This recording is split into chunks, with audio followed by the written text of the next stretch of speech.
November 30th, 1989. And my husband was already sleeping. And I got into bed, and because I'm a Christian, I say a prayer to myself mentally. And so that's what I did. I prepared as usual to go to sleep. I said my prayers in my mind, and I felt a strange presence in the room. Two girlfriends and myself were out running around 2 o'clock in the morning, out in the country, spying on one of her boyfriends. And this was in November of '77. I remembered seeing a light dancing around the sky and kind of laughingly joking with my friend saying, "Oh, look, the UFO." And the girlfriend driving thought it was funny, and we giggled, and the other girl got really scared in the back seat, and so we were laughing at that too. Kind of obnoxious 17-year-old, you know. Well, then the light started getting closer, and we all started kind of getting the creeps because it was acting stranger, and we were feeling really weird. And the girl in the back seat just went bananas, and she like dove into the floorboard screaming and hollering. And I remember the car slowing down. I remember she slowed the car down, and we rolled our windows down to look out and get a good look at this thing. And then it was fuzzy for me for a while after that, what I remembered, except for driving home, you know, and suddenly realizing it's 4:34 in the morning. She looks down, her girl driving looks down and watching and goes, "Oh my God, it's 4 o'clock in the morning, you know, time flies when you're having fun." Kind of snotty like. But then I remembered more later about that night. We were driving, looking at the light, and then this thing, this huge black craft, like swoops down in front of the car, and I see all this. It's like the car is enveloped in black, you know, and I can't see out or anything. It feels as if I'm being pulled out of the car by my legs, and then I eventually remembered being on an odd kind of table where the bottom dropped out and the legs went up, and feeling this something hard and cold going up inside of me. And I woke up in the middle of the night, immediately aware because there seemed to be something very wrong. And I opened my eyes, and I was in a little round room, and there were these strange figures around me. One with a big head and big black eyes, and others that were small and blue, moving very quickly. And I kept trying to keep waking up because I couldn't believe they could be real. And how had I gotten there? It seemed like a nightmare from which I couldn't awaken, is what it seemed like. And I struggled with it for a few seconds, and then when I still could not wake up and I began to feel that I was awake, I started to scream because I was really frightened. And at that point, they turned on a machine that had a sort of soothing sounding voice, but very electronic, and it kept saying, "What can we do to help you stop screaming?" First of all, an abduction can happen to one person or two or three. I've got cases involving 7 people at once. But let's say first a nighttime visitation, which is very typical. Let's say a man and woman are asleep, and the man wakes up. He doesn't know why he's wakened up, and realizes that he's paralyzed and absolutely cannot move. And he is quite terrified, doesn't know what's happening, cannot alert his wife, who seems totally oblivious, sound asleep. We use the term switched off. At some point, he becomes aware of a figure in the room, or several figures. Either they approach the bed, or they're standing by the window, or whatnot. He next finds himself levitating off the bed. He will find himself then floating, usually towards the window. Let's say it's a closed window, and he and the small figures float through the closed window. This is not an out-of-body experience. If he looks back to the bed, if he can see back to the bed, he's not in the bed. He's gone. He floats out the window, and there's usually outside some kind of intense light, which functions as some sort of tractor beam or whatever we want to call it, and the person and the figures are floated up into the craft. He floats up into the craft, usually through an opening in the bottom, and finds himself very often immediately on a table without his clothes. Very few people remember the act of either disrobing or being disrobed.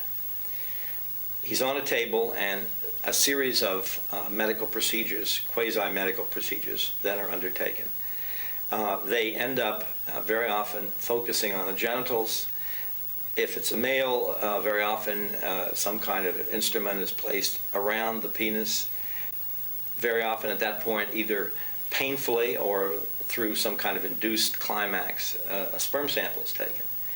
Very often, probes are inserted in the nostril or ear. There are a series of other procedures that happen very frequently. Sometimes nerve centers are stimulated and various muscle groups will move. We don't know why any of this happens. The person can be shown some things, very often can be shown a small child or a baby. Even men are shown these strange hybrid offsprings, and then eventually the person is returned the same way he came back to bed, often dropped from a certain height onto the bed, still not disturbing the wife, and immediately goes to sleep. In the morning, wakes up, has no idea what happened. Is this a dream? Very often we'll find his pajamas on the floor next to the bed, doesn't remember having taken them off. Very often he will notice pain or odd sensation in a certain part of his body and finds a small mark. Now, that's a typical kind of nighttime visitation. We have hundreds and hundreds and hundreds of these cases. In 1991, Bud Hopkins and I decided to find out how many people have had abduction experiences in the United States at least. In order to do that, we went to a national polling organization, the Roper Institute, the Roper Poll, and we asked 6,000 Americans whether they had experiences that abductees say that they have had before they knew they were abductees, like traveling on the astral plane or seeing unusual lights in their room or having missing time episodes and things like that. We asked 10 questions. Ultimately, we found that 2% of the American people, at the very least, have had experiences that abductees have had before they knew they were abductees. Of course, each one has to be examined individually to see whether they've had abductions or not. But it's an awful lot of people, and it suggests that the phenomenon is extremely widespread everywhere. I've been interested in the boundaries of human consciousness for quite a few years, and yet when I first heard about this phenomenon through a colleague of mine who told me about Bud Hopkins and his work, I thought this was some kind of madness, and so it was a gradual process of talking with him, of seeing these cases, and realizing that I had no explanation as a psychiatrist of what people who are now called abductees or anomalous experiencers were undergoing. It behaved like real experience, and so the question then became, what is going on? Because psychological or unconscious or inner experiences or past experiences which determine present experiences are very private.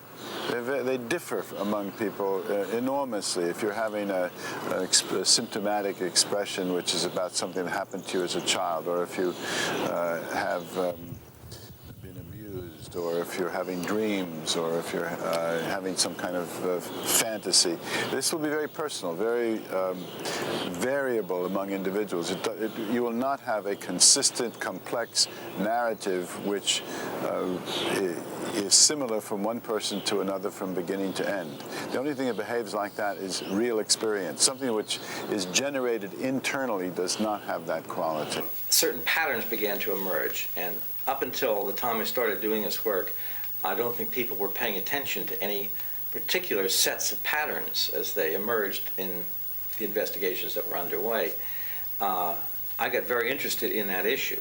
What were the similarities from case to case? Because that helped establish that we were dealing with some kind of rather definite, precise external phenomenon rather than just the complete range of human fantasy. If you've got patterns that are very tight, the idea of fantasy is probably very much weakened at that point. Abductees describe approximately 4 different types of aliens, although we have to be careful because oftentimes we get many different descriptions. But one of the great problems in hypnosis is identifying and describing aliens, because particularly in a first session of hypnosis, people tend to confabulate and they tend to say things that are not exactly true. So when everything is controlled for, we get about 4 different types of aliens. One is the standard sort of gray alien that everybody, I think, is familiar with now. Small, with thin arms, thin legs, thin body, big black eyes, no hair, no nose, no mouth, no ears. Then there's ones that look more insect-like, maybe like a praying mantis, ones that look more reptilian-like, and ones that look more human-like. In the end, it doesn't matter. They're all seen together, they're all doing the same thing, they're all working together, they're all pursuing the common goal, and therefore, for our purposes, they probably come from one place, and what we are looking at is a unified body of aliens all doing the same thing. The 80s brought the breakthrough for the alien abduction phenomenon. 2 bestsellers, Intruders by Bud Hopkins and Communion by Whitley Strieber, presented new witnesses and documented new aspects of a threatening reality.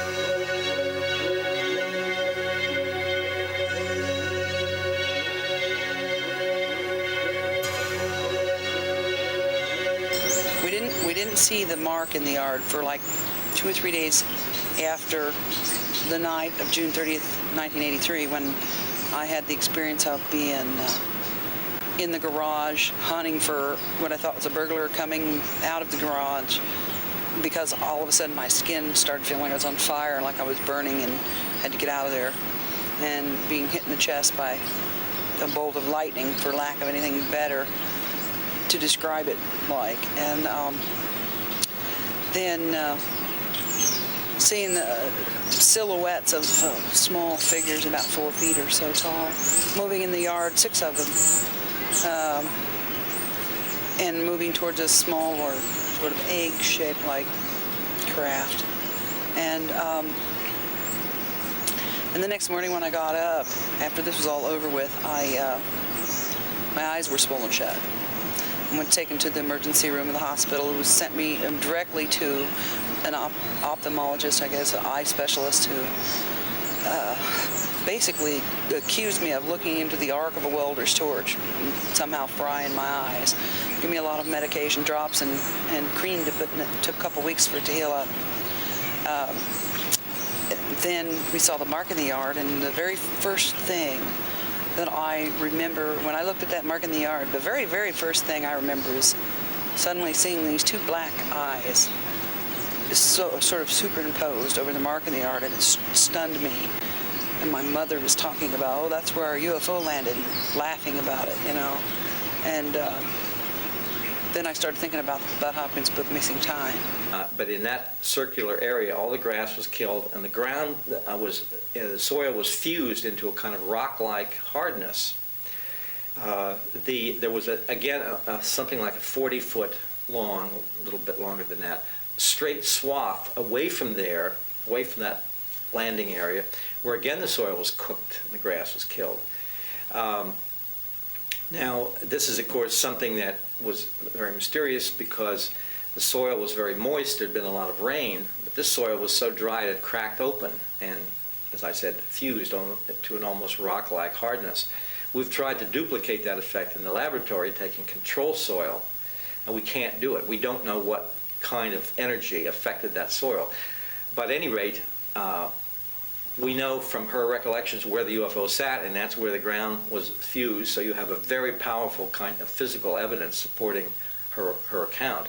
On top of which, the UFO, when it took off, evidently created a tremendous flash, which was seen by a neighbor in exactly the spot where she remembered it having been sitting. And as it flew over the neighbor's house, all of the lights went out in the neighbor's house. She heard a roaring sound. She was absolutely terrified. The lights all came back on again without tripping any circuit breakers. that mark in the yard it's just healed up in the last few years. It remained there for 5 years, very visible. Snow melted off of it. Water ran over it. You can still feel it, even though you can no longer see where it is. When you walk on the yard, you can still feel where it is because the ground is still very much firmer than the rest of the yard.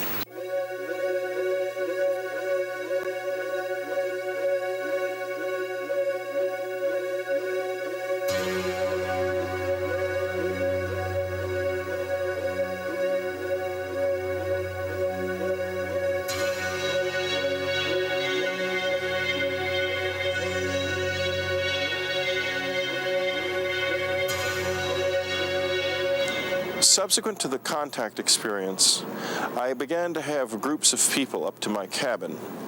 I had groups of friends, and they began to have contact en masse at the cabin to quite an amazing degree. Even people who weren't involved at all and knew little or nothing about it would have these encounters, and that continued for about 2 or 3 years. Well, I was Whitley Strieber's upstate New York cabin guest one night, and when I went to bed, I felt this overwhelming sense of euphoria, as if I had been drugged, and to my knowledge, I wasn't. It was a wonderful feeling. I felt at one with the universe, and then I went off to sleep. And a person that was in the room with me also had similar feelings, and also had seen light forms in the room. At first, it was extremely terrifying. When I ran out of options in February of 1986, I was incredibly frightened because I couldn't think of any way to explain this. And it was like, it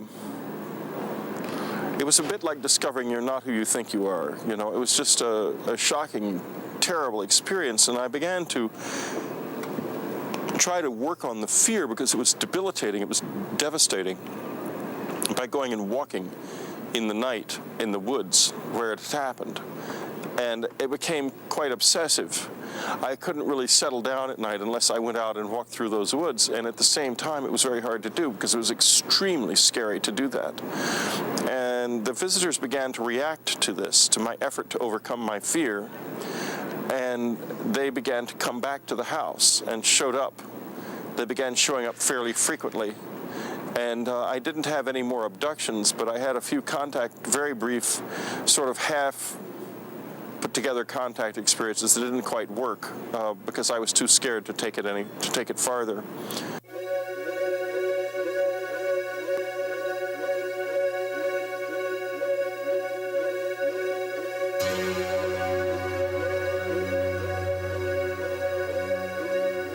I tried to wake my husband. Eyes still closed, and there was no response from my husband. And that's when I did open my eyes and I looked straight ahead. And there was this thing, this creature, standing at the foot of my bed. And it was the first time I had ever seen that consciously. I was awake. I hadn't gone to sleep yet. I was saying my prayers. So by this time my legs were numb. And I sat up in bed, dragging my heavy legs with me, and turned up behind me and threw a pillow, big pillow, that I made. You would think that I stuffed them with rocks because it was heavy. And I hit him too, that creature. And my next conscious memory, fragmented memory, was seeing white fabric flow up and over my eyes and then down again. And then I felt something, perhaps little fists or maybe an instrument, pounding on my back. And that was all I remembered. And then my next conscious memory was that of falling into my bed. I could have fallen anywhere from 2 inches up or 2 feet up or whatever, but I was conscious and I felt myself fall into bed. Well, I was contacted by 2 of the witnesses by letter, and they found out about the 3rd witness a little later on, and then ultimately the 4th witness, I received a letter from her and have dealt with her on a personal basis. There's a 5th witness who I dealt with earlier who had seen the UFO from another point of view. She had not seen the figures floating in the air, but she had seen the UFO at exactly that hour on that night. So there are obviously many other witnesses. And essentially from some distance, it's about a quarter of a mile, she saw this very large ship above the building. And this occurred after the motor died in her car, and the car stopped, and the lights went out in the car and on the bridge, and on the bridge roadway. And several other cars also stopped with their lights out.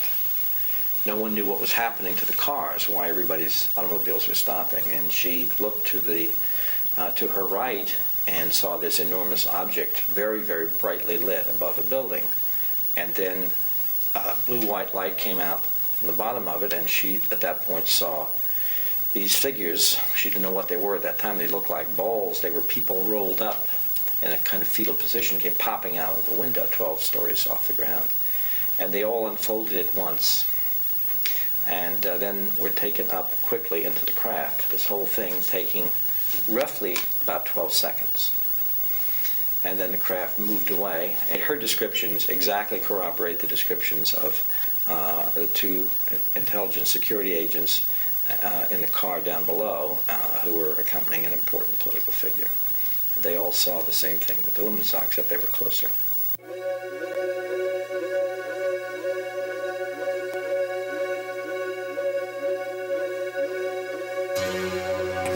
I think you have to remember that this is a phenomenon that is not only just stories that people tell. There's a very strong physical component that is related to this, that everybody is involved with. For example, when people say they're abducted, they're physically missing from their normal environment. They're not there. Nobody's ever found anybody who has been abducted. People come back with unusual marks and scars on their bodies that weren't there literally the day before, that are all abduction related. And it's important to understand that people see other people being abducted. Of the 750 abduction regressions that I have done, that I have investigated, fully 20% of them are of 2 or more people. Therefore, people can confirm each other's abductions. They see each other, and sometimes one person's not abducted and the other one is, and they still see it. Furthermore, the precise detail that people describe is extraordinary. They can describe certain instruments that are used on them, and we know what those instruments are for, and they may not understand what they're for. They may not even know it. But we've seen those instruments so many times, we know what they're for. Not only that, but when they describe procedures, they'll describe procedure A, procedure B, procedure C, and we know procedure D is coming. And they don't know it, and then they go ahead and describe procedure D, just like everybody else has done. So therefore, any theory that accounts for this phenomenon must take into account its strong physical component and deal with it. Oh yes, I'm certain that they're happening in the physical reality, because I wake up with various marks on my body that I've received overnight. Here are some examples. There's a little piece of skin scooped out of my chin over here. There's another one that I've had here since childhood, but I never knew how it happened. But this one over here I received this year. I think it was in March of this year. I just woke up with a little piece of skin missing out of my face. You know, when you cut yourself or scrape yourself, you know, first it's going to bleed, and then it's going to scab, and then it's going to heal, and the scab's going to fall off and have the natural process, the natural healing process. But this little scoop out of skin never bled. There was no scab. It was just not there one day, and the next day I had a healed scoop mark out of my face. I've had one on each leg. I woke up one day and discovered a tiny little scar up here at the hairline that had not been there before. I woke up with various types of other marks on my body. For instance, back in January and February of this year, I discovered on my back 2 circular marks that looked like punctures in the form of a circle, like 7 punctures in a circle and one in the middle. But the ultimate evidence for the physical reality of alien abductions were strange implants left in the witness's body.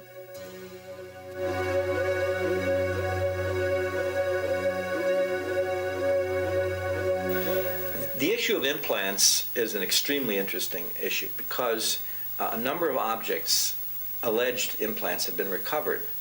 and they vary in size and shape, and they seem to have come from odd places. From, in one case, the underside of the penis, in another case, the nasal cavity, and so on. These particular objects have in common the fact that none of them are radio opaque, meaning they do not show up on an X-ray, which is interesting. They're also mainly consisting of organic materials like silicon, carbon, oxygen, and so forth. They're not, they don't look like a piece of machinery. We don't know really what these things are. It's very difficult to get the scientists who have studied these things to go out on a limb and say there's no way that this object could have been produced on Earth. No scientist wants to be forced to try to prove a negative. But yet none of these things should have been found in the places they were found in the human body. We have no idea of their function either. We have some speculative guesses. But, and we have some X-ray pictures and some MRI photographs of mysterious objects in place. Abduction researcher Daryl Sims investigated several of those alleged alien implants.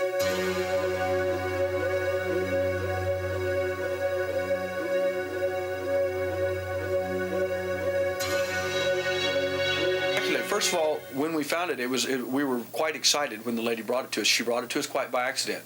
She's rubbing her eye the next morning, after December the 10th, the next morning, something was bothering her eye. She rubbed her eye, and it fell out on her desk, and it landed. It's a little tiny thing, but it's so hard, she actually heard it hit the desk. Her boss happened to be standing there and looked at it and says, "What is that?" She said, "I don't know, it's a piece of sand or something. It was in my eye. It's hurting my eye all night." And she said, "Take it to that investigator, Mr. Sims." And she said, "It's just probably a piece of sand." She said, "No, take it to him. Please do that." That's the only reason we have that actual evidence. In regressive hypnosis, she describes this object, how it was installed with the surgical instruments and a different instrument that was used to take it out. First of all, I brought in entomologists, biologists. They looked at it to determine whether or not, is it a seed? Is it a plant seed? That's what it kind of looks like when you look at it. It's so small. And I brought in entomologists to see if it was an insect egg. Of course, I'd already looked at the object. I knew that was not the case, but I wanted that verified by people these are postdoctorate students. Now, the individuals looked at this. Then I had a microbiologist look at it, and he was quite vocal in his description. He said, "My God, what is this thing?" He said, "It looks like hard plastic on the outside. It looks like an egg on the outside with the end of it open with packing material on the inside." He said, "Like something was housed inside this. Where in the world did this come from?" Of course, all the information I gave him was simply, it fell out of a lady's eye. He said, "It couldn't. This thing, how could this be in someone's eye?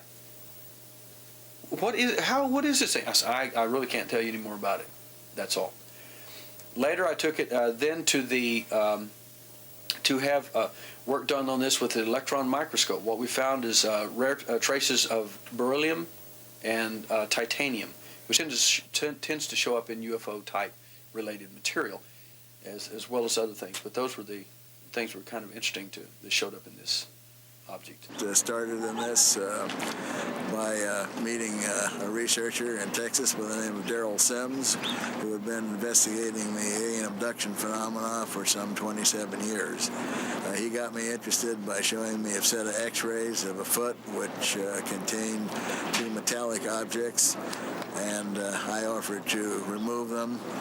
By the time that case was set for removal, another case had come up and were recorded, as well as the beginning of a long set of metallurgical findings. To date, we've done 6 different procedures, the results of which we have 3 that are similar as far as objects, and the other 3 are similar. We have let's say, the metallic and the non-metallic. The metallic objects vary in shapes and are covered with a dark gray, dense membrane that you can't cut through with a surgical blade. The other 3 were small, BB-sized balls that were grayish white in color, and they are not calcium. We've had one analyzed, and it's a multitude of different elements. The biological findings include the tissue surrounding the area, which shows no evidence of an inflammatory response, which is virtually humanly impossible, and a large amount of nerve proprioceptors, all from areas of tissue where they don't belong. And after these two people were taken back to Houston, I took the implants with me. Dr. Lear did the pathology, so there was a good chain of evidence on the objects. He sent off the pathology, and from two separate pathologists, he found the following report. No signs of inflammatory response, either chronic or acute, and the wrong nerve cells present, nerve proprioceptors. Nerve proprioceptors are simply the nerve cells that you have on they're sense cells that you use on the outside of your skin for touch, for taste, touch and feelings, pressure, and this sort of thing. These are found in mass surrounding the alleged object, alleged implant inside the lady's feet and also in the man's hand. The two biological coverings surrounding these metal objects seem to be made possibly from the abductee's own surface skin. I think that there's a possibility that the scoop marks may suggest that the alien presence it is reasonable for me to believe that they could take the scoop from anyone and culture that and would literally have tissue for you anytime they wanted to wrap an implant with it and install it in your body, which would account for nerve tissue like nerve proprioceptors on the surface of the skin being wrapped around the object, but then how those nerve proprioceptors could reattach to other nerves inside the body, I have no idea. Because as soon as those objects were touched, now you got to realize this one lady is under hypnotic anesthesia and 2 local injections of carbocaine. You could have cut her leg off and she wouldn't have known it. As soon as those objects were touched, and it was the same case with the man, as soon as the object was touched, not taken out, touched, there was immediate violent reaction, which suggests that the objects were attached to a main nerve. The metallurgical analysis, after nearly $50,000 of research done on them to this date, so far shows us that the objects appear to be meteoric in origin. The reason they use the word appear is because the closest metals that they have found to these objects is the Windmanstatten structure meteorite and the Yaochung meteorite. Now, these rare meteorites it could explain some of it, but the problem is in meteorites you have a nickel content of 6% or more iron in a meteorite. These do not contain that. So this has provided some kind of an anomaly for them. The so-called alien abductions or close encounters of the fourth kind made headlines and bestsellers in the USA, but it is not an exclusively American phenomenon. Indeed, we found events following the same or similar patterns all over the world.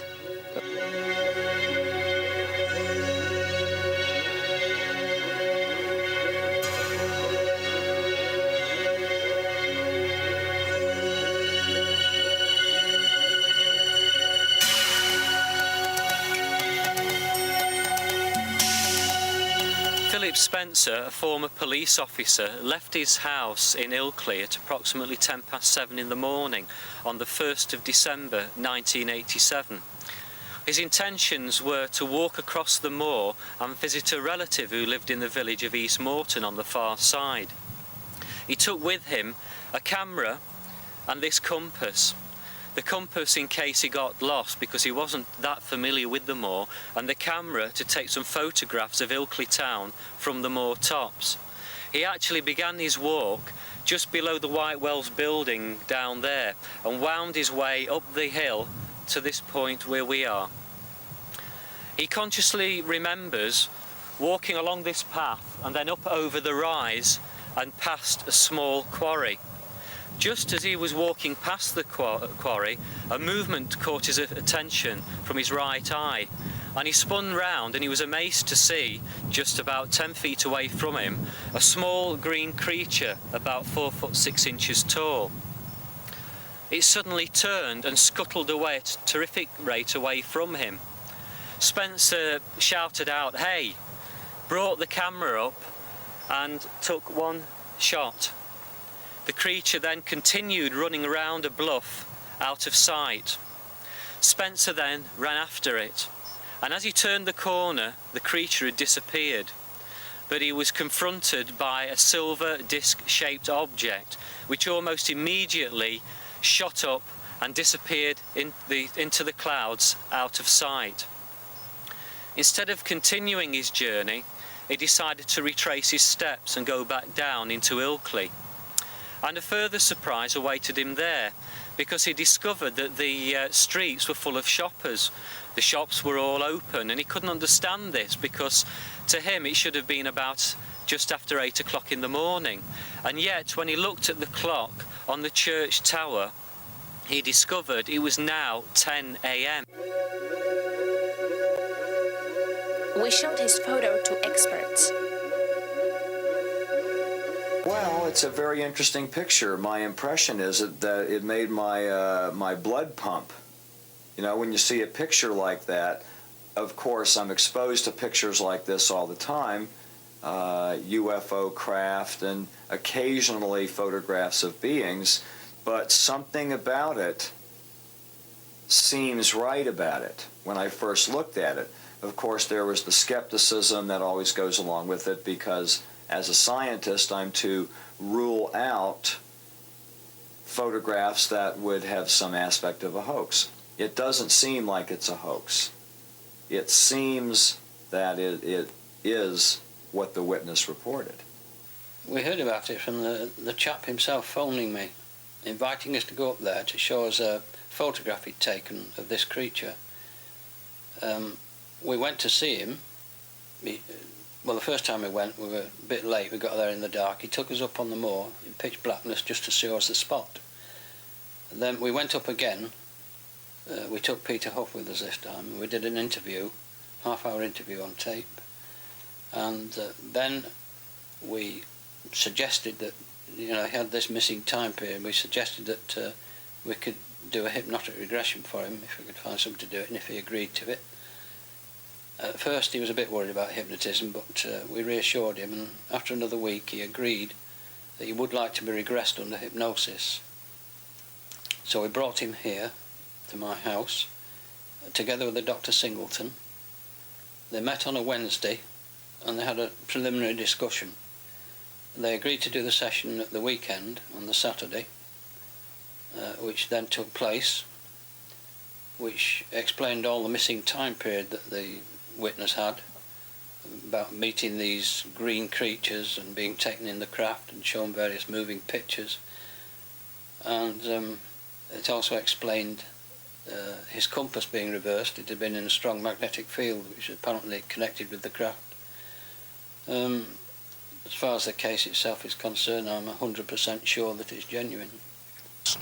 Hypnosis was carried out by a clinical psychologist, and we discovered that, in fact, the story did not begin with the taking of the photograph. It began at this point here, just a few yards from where we're standing.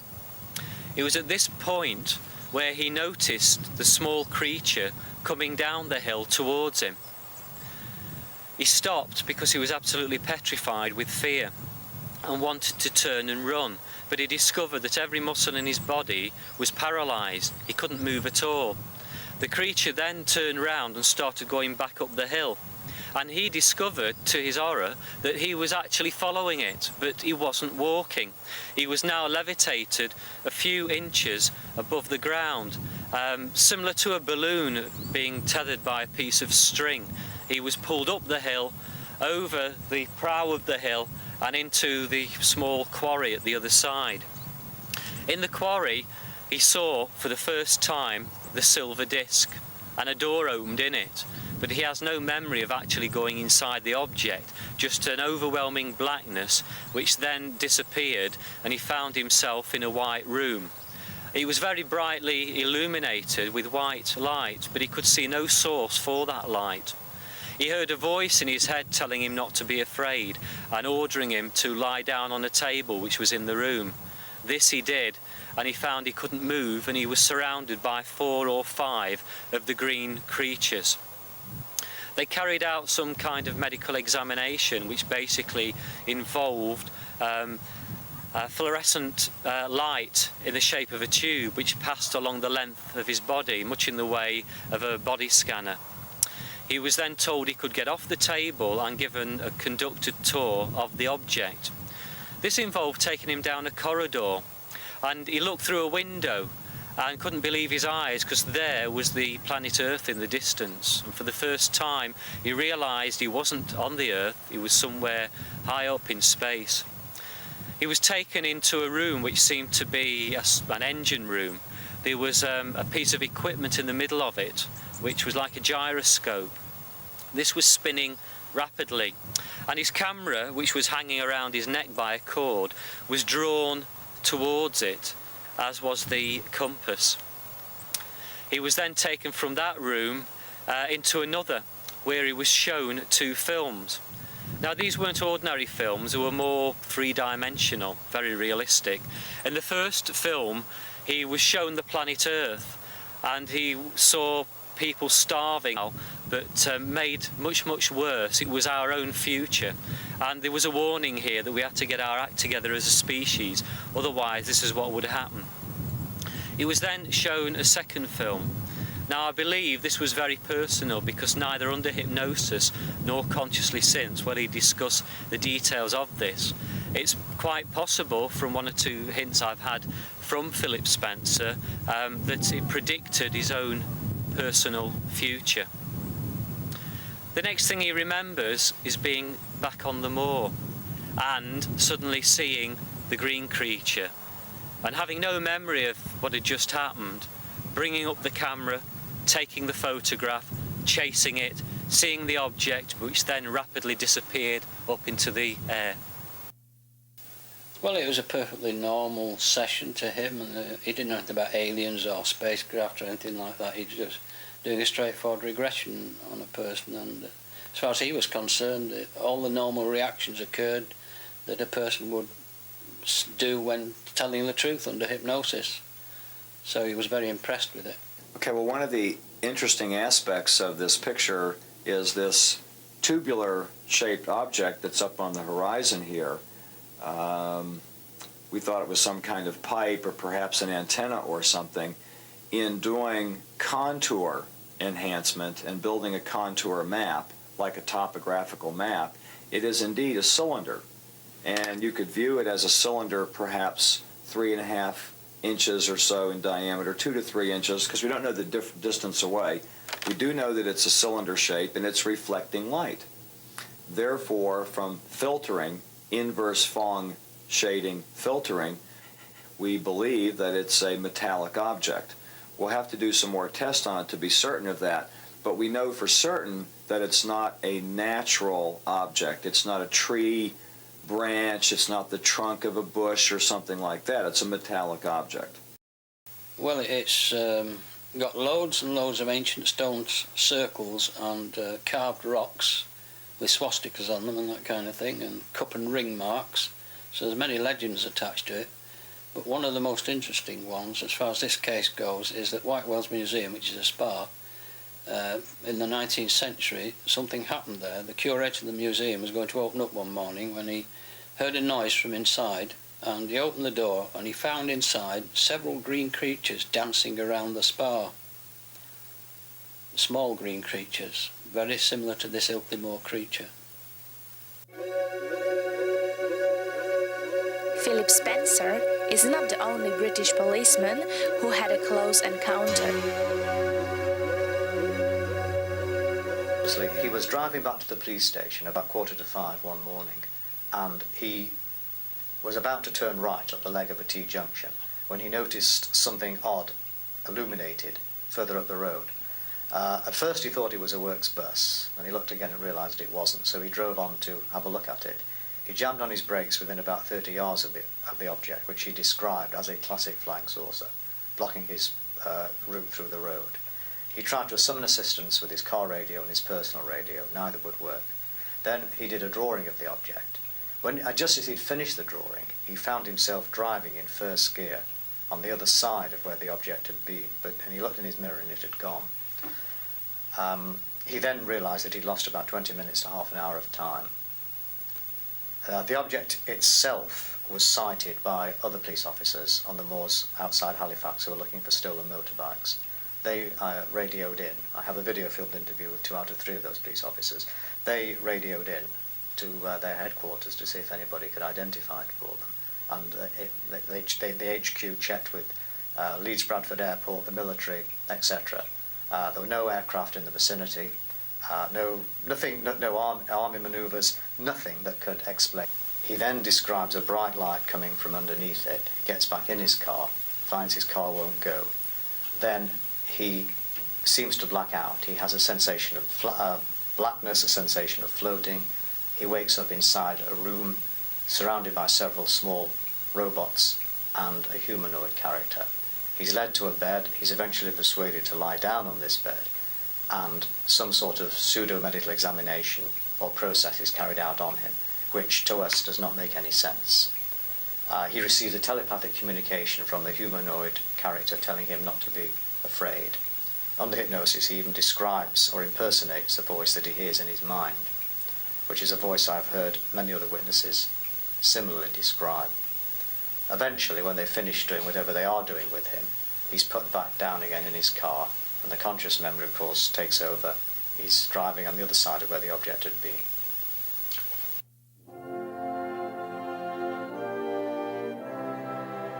In London, England, we interviewed Nick Pope, the former official Ministry of Defense UFO expert. In this function, he had investigated several cases of alleged alien abduction.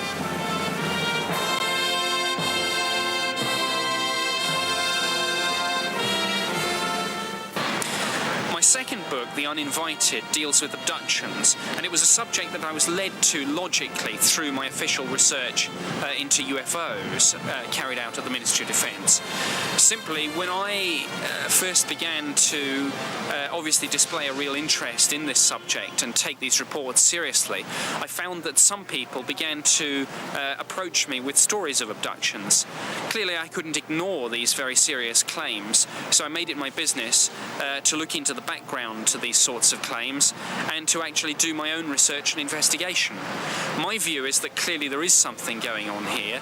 The official Ministry of Defence view is actually rather amusing. They were asked specifically about alien abductions, and a formal reply came back in the form of a letter from the department, and it said, "Abduction is a criminal offence and as such is a matter for the civil police."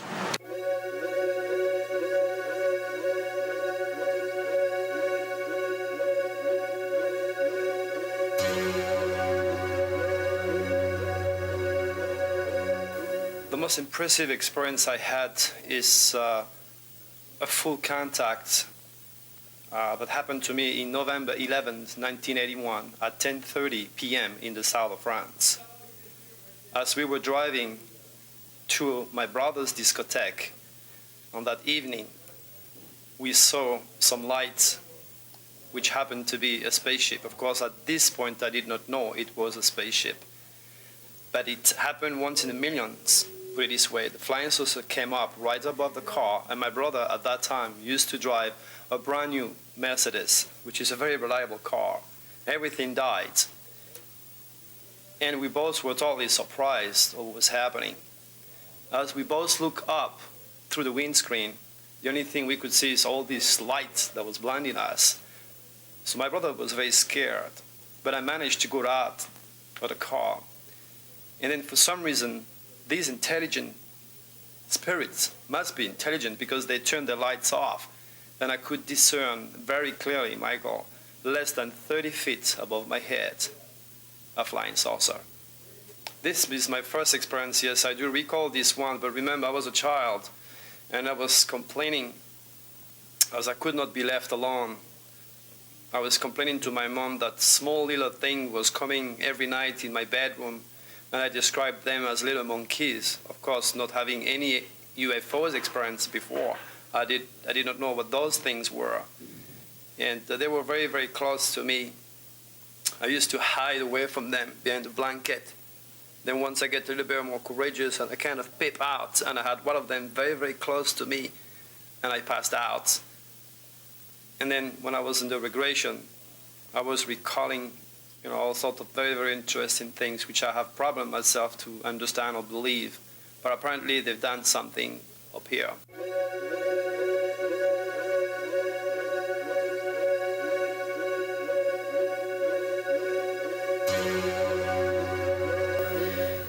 was in '85 when I had actually invited them to come, because I had met an American Czechoslovakian doctor who said he was flying with UFOs. So I said, why don't you take me along?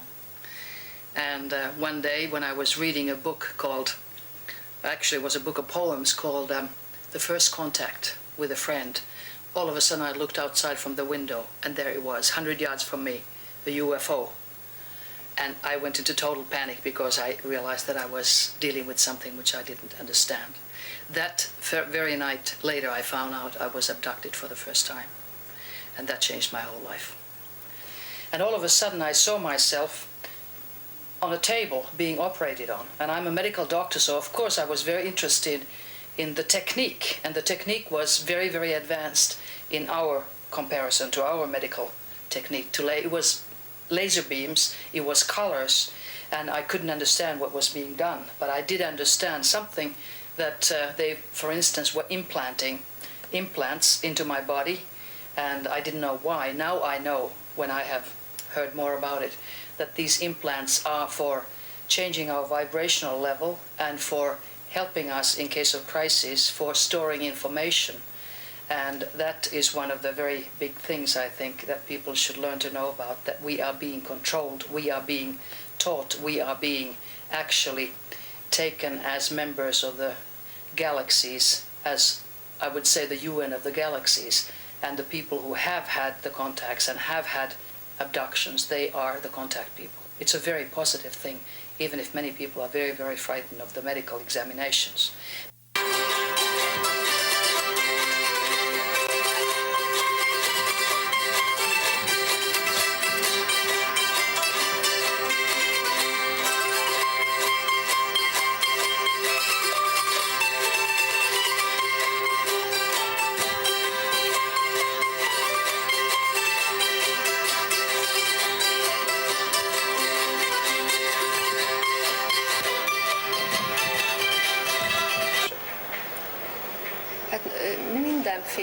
I made numerous regressions with people who, under hypnosis, remembered how they found themselves lying on a table, surrounded by small grey humanoid extraterrestrials. In other cases, they remembered how they were guided into the spaceship, how the aliens showed them their craft, its monitors, its propulsion. A monitorokat, és lát különböző gombokat, berendezési tárgyakat.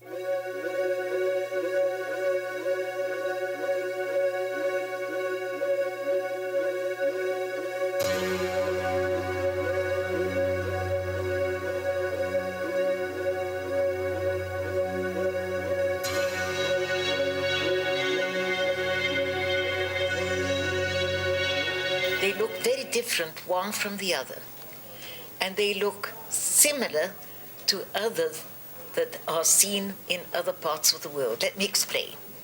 Let's say the greys, the EBs, that are so much, say, the fashion in the States.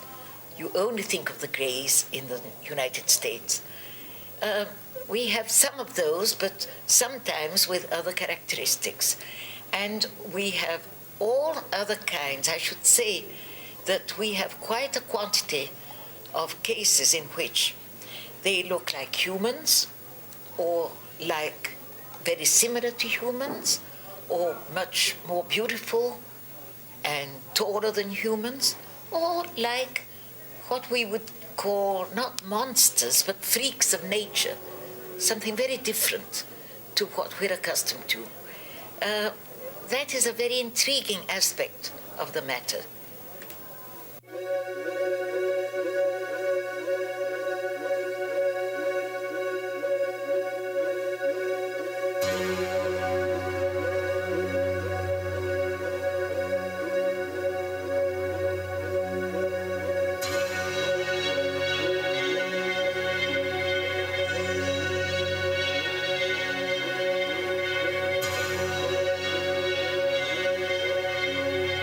A lonely road in the outbacks of Australia, the Great Down Under, was a scene of a unique mass abduction. In the early hours of Sunday morning, August the 8th, 1993, 3 independent groups of people traveling in separate cars were taken aboard an alien craft and only later remembered the event without knowing each other. Kelly Cahill was one of them.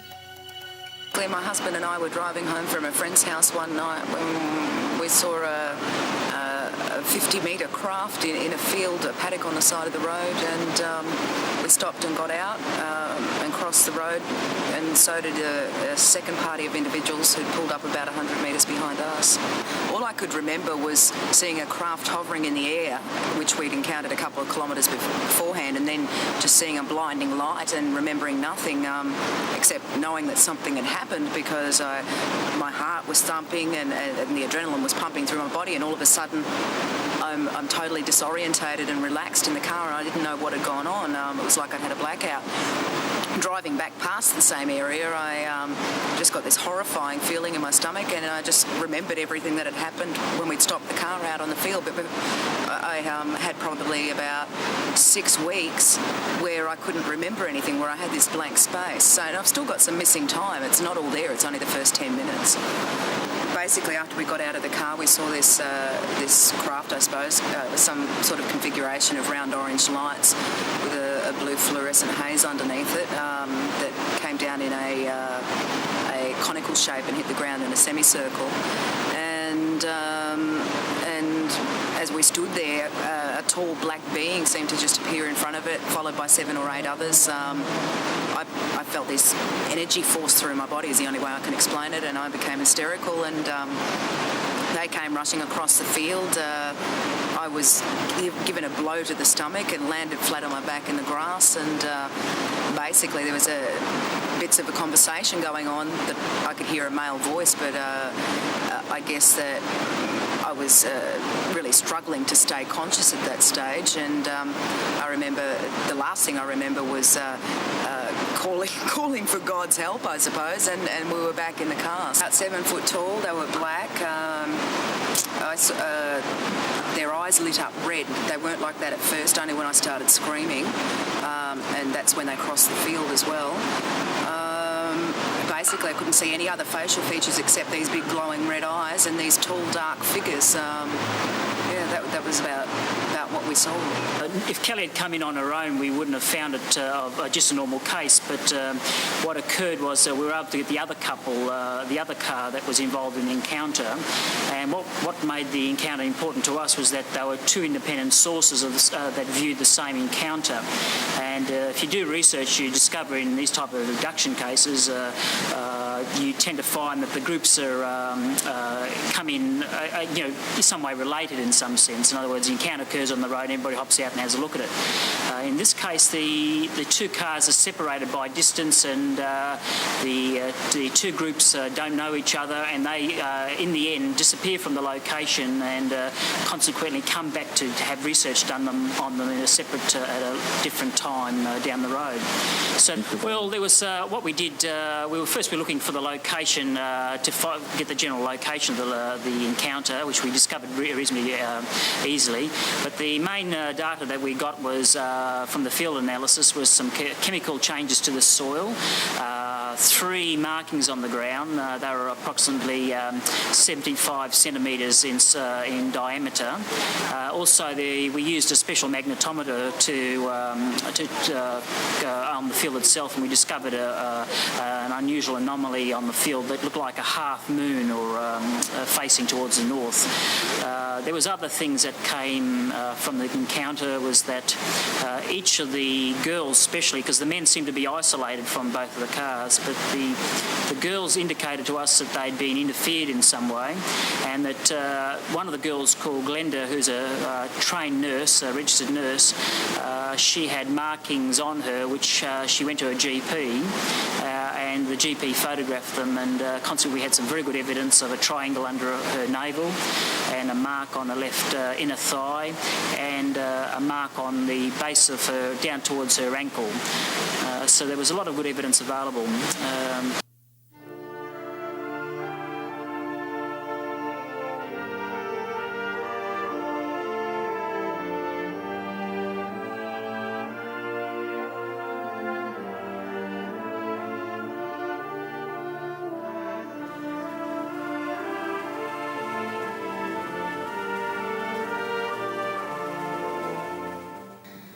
The There is no exemption for these extraordinary encounters, not even Israel, the Holy Land. Here, some extraordinary cases were reported since 1996. The first one from Nazareth, the little town in Galilee, where 2,000 years ago Jesus was raised, which is today one of the most important sanctuaries of Christianity.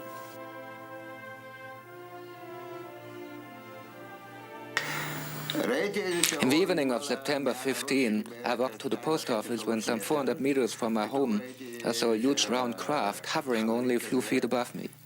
It had 5 lights, each containing 3 smaller ones, red and brown and white. When I stood there and looked at the craft, I suddenly was lifted into it. I found myself surrounded by small creatures, with stubby arms and tentacles coming out of them. One of them was a woman, wearing a shiny green garment and a moon-shaped kind of helmet or hat. Then a larger creature appeared and the small ones gathered around it. It issued an order in a voice that sounded like a needle scratching across a record. And one of the smaller beings came closer to me and suddenly threw some kind of yellow powder at my upper body and face. That's all what I remember. I found myself on a sport ground of a school, just a few hundred meters from where I was taken. I was totally confused, but I decided to go to the police station and report what happened to me.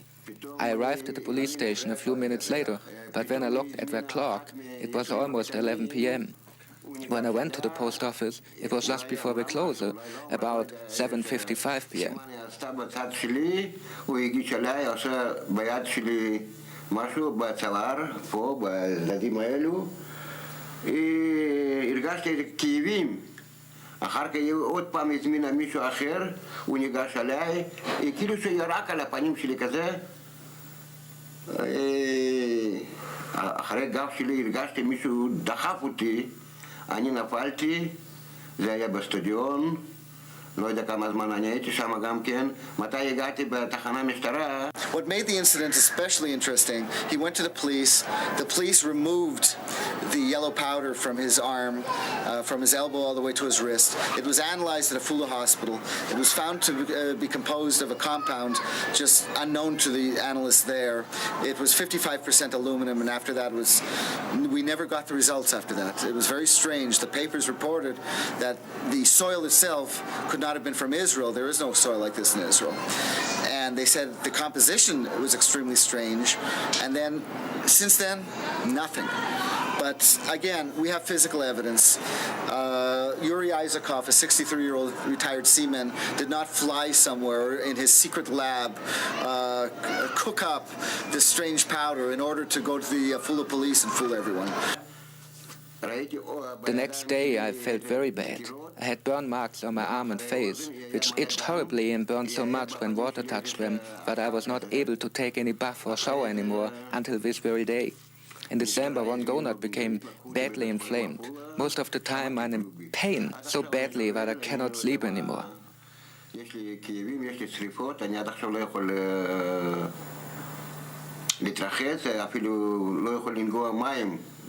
But the case of Yuri Isakov from Nazareth is very interesting because till today, from the day that he was captured by aliens, as he told us, his wounds didn't heal till now, and he's bleeding, and nobody really takes care of him. And he told me last time when I was in his home, maybe the government just waits that I'll die so they can examine my body. And it was very sad to hear it.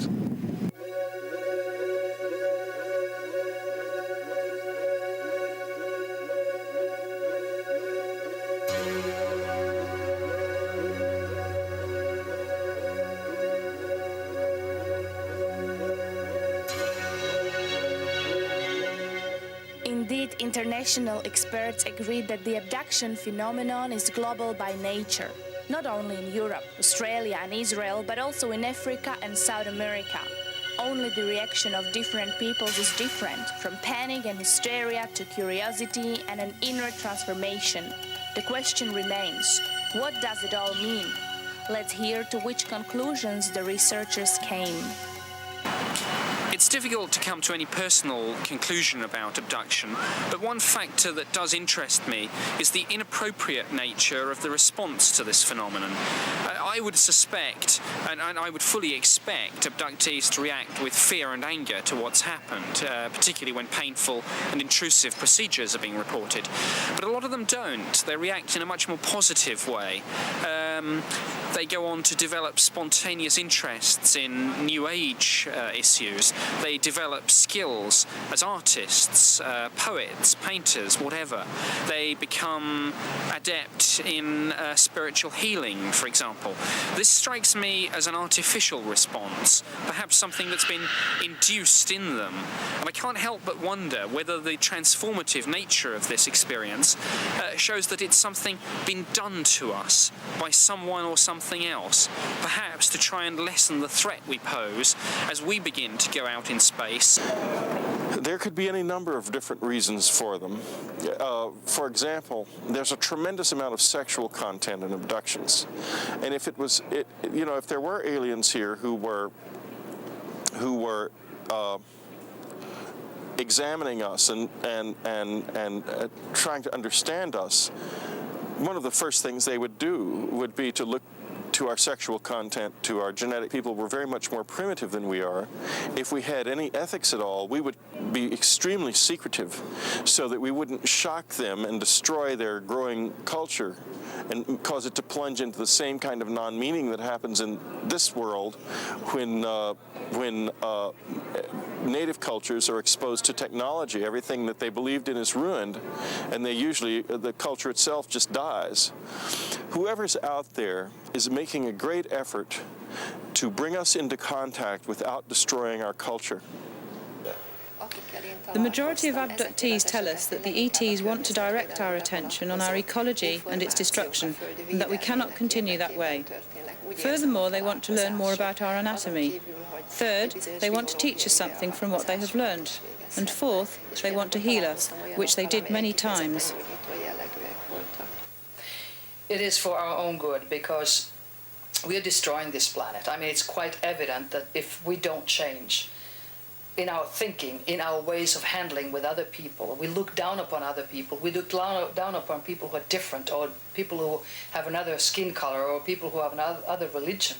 If we don't change and we don't realize that the planet Earth is alive, we are going to destroy this with pollution, with radioactivity, with atomic installations. So they are trying to take our sperm, our ovum, to have the seed of the human race, to have it somewhere if we blow up this planet.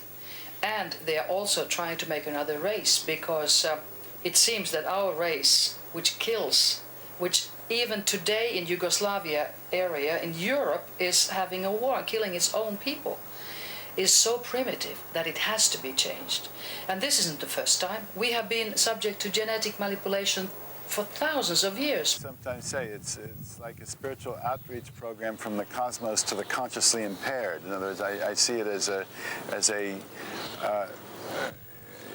really an opportunity, an outreach phenomenon that can enable, through the hundreds of thousands, now millions of people that appear to be being reached by this, to open consciousness, to open us up once again to a universe that is filled with life, that is alive, that is intelligent, is not simply a lifeless energy, matter, vast tremendum, but which is divine and sacred and has all kinds of possibilities. But it does open us to the unknown, and I think we've always been living in mystery and the unknown, but this confronts us so vividly that I think we have to face a lot of anxiety about what it will be.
Thank you.